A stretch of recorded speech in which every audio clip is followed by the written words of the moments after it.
Senior citizens are taking action in Huntsville to protect themselves against crime. Good evening, I'm Connor Ward. And I'm Chase Gallimore. They're some of our most vulnerable family, friends, even neighbors, and they won't be taken advantage of. Our Renata DiGregorio joins us now to explain. Renata. Chase and Connor, the Senior Crime Prevention Academy meets once a week for a few months so that the seniors can learn what they need to know to protect themselves. Different emergency officials talk with them, and today at the first meeting of the season, the seniors told me they feel it's needed. Pat Colson coordinates the free Senior Crime Prevention Academy. She applies what she's learned every day. In this class, they're talking with emergency officials about active shooters and severe weather. But what Colson uses the most, the seemingly smaller tips with big impacts. Like if you receive a TV, don't put your box out on the street because that tells somebody. When you go off, close your blinds or curtains because people will window shop.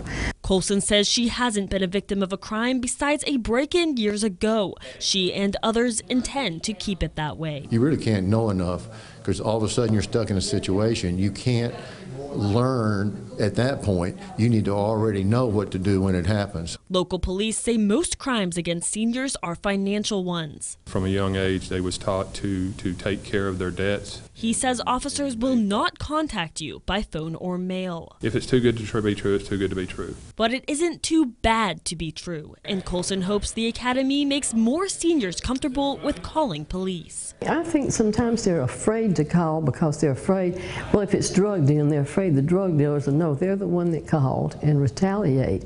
And they don't realize if you report it, they don't go out and say, well, your neighbor down here said you're dealing drugs. She wants more seniors to take part in the program.